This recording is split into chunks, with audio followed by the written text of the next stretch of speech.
Look, I didn't do anything wrong. Just wanted to see my kids and collect my things. But the moment I stepped into the house, the cameras blinked red, and a police car rolled up before I even reached the stairs. He said nothing, just showed the footage to his lawyer while I stood in the doorway, speechless. Before we dive deeper into this story, I have one small request.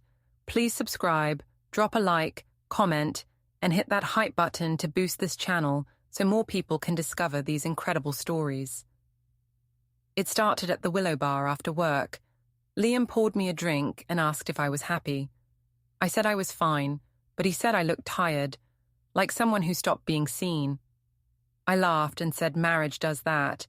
He called Eli lucky, and I said lucky people don't ignore their wives. It felt good to be listened to again. When I got home, Eli asked why I smelled like beer. I told him the office had a team night, nothing big. He said he didn't know about it, and I told him he never listens. He apologized, which made me feel powerful. Later that week, I told him Liam was helping me plan a staff event, and he nodded like he believed me. Soon Liam and I were texting every night. I said it was about work, but I liked how he made me laugh. When he asked if I was lonely, I said maybe. The first time we met outside the bar, I told myself it wasn't wrong. We were just friends. At home, Eli noticed I was smiling at my phone. He asked who it was. I said Marie from work.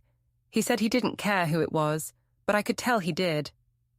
That weekend, Liam said we should take a small escape, just to clear my head. I said no, but I didn't mean it. I told Eli I had a conference out of town. He wished me luck. When Liam picked me up, I texted Eli that I loved him, just to make myself feel safe. The night with Liam felt harmless at first. He said I looked too young to be tired all the time. I laughed and said being a wife could do that to anyone. He asked if Eli ever noticed me anymore. I said he used to, before the kids, before everything turned into chores and silence. Liam smiled like he understood. That was all I needed. When I came home, Eli asked where I'd been. I said the office was catching up on reports.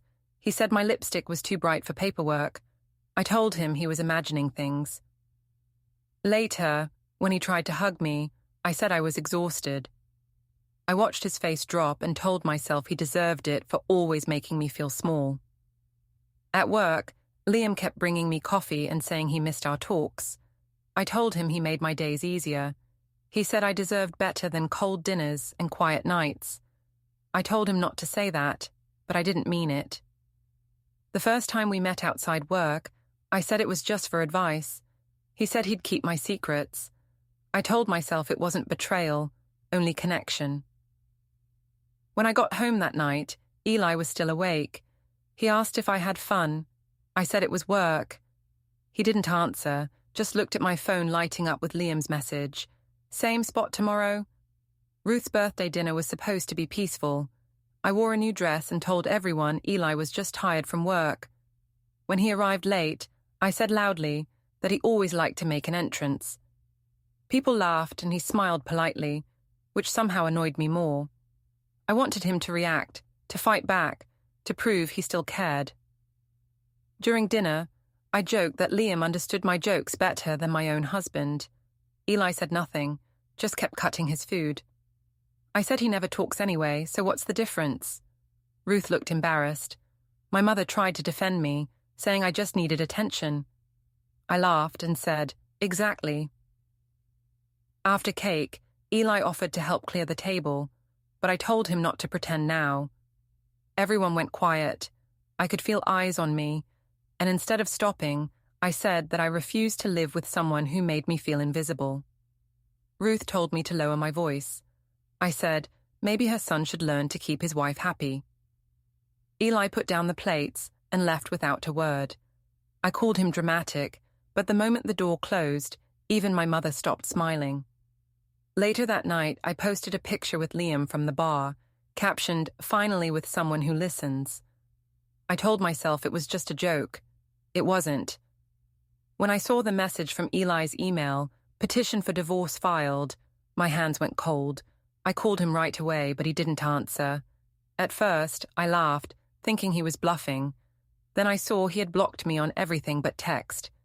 He sent one line: all future contact through my lawyer. At home, half the furniture was gone. The drawers looked too clean, like he had planned it for weeks. I told my mother he was overreacting, that he'd come back once he cooled down. She said men always forgive wives eventually. I wanted to believe her. I drove to his work to talk, but security stopped me at the door. They said he left instructions not to let me in. I said it was still my marriage, not a crime. They said I needed to leave. I felt eyes on me and walked out pretending I wasn't shaking. That night, I wrote him a long message saying he couldn't just erase 10 years. I said he'd make himself look cruel. He didn't reply. The next morning, a delivery came. An envelope from his lawyer. Inside were photos: me at the bar with Liam, a hotel receipt with both names, screenshots of our messages.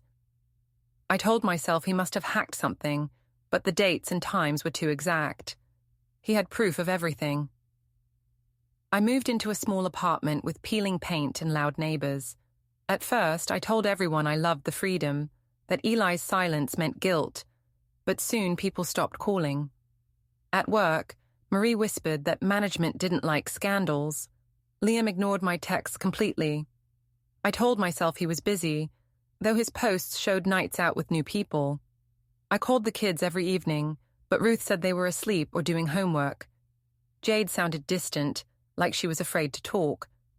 Dylan just asked when Daddy would fix the TV again. I cried after each call, but told everyone I was fine. Online, I posted quotes about strong women and moving on. My mother commented hearts. Eli never reacted. When I saw him at the school drop-off, he didn't even glance at me. That hurt more than yelling would have. One night, I drove past our old house. The lights were on, curtains drawn. I told myself I just wanted to collect my clothes, maybe see the kids for a minute. The back gate wasn't locked. I stood there a long time, convincing myself that meant it was still partly my home. I waited until after midnight, parked 2 streets away, and walked quietly to the house. The motion light clicked on, but I told myself it was fine. I still knew the code, so I tried the door. It beeped red, changed. My heart raced. I went around back and found a window unlatched. I whispered that it wasn't breaking in, just entering what was once mine. Inside, everything looked smaller. The kids' drawings were framed, but mine were gone.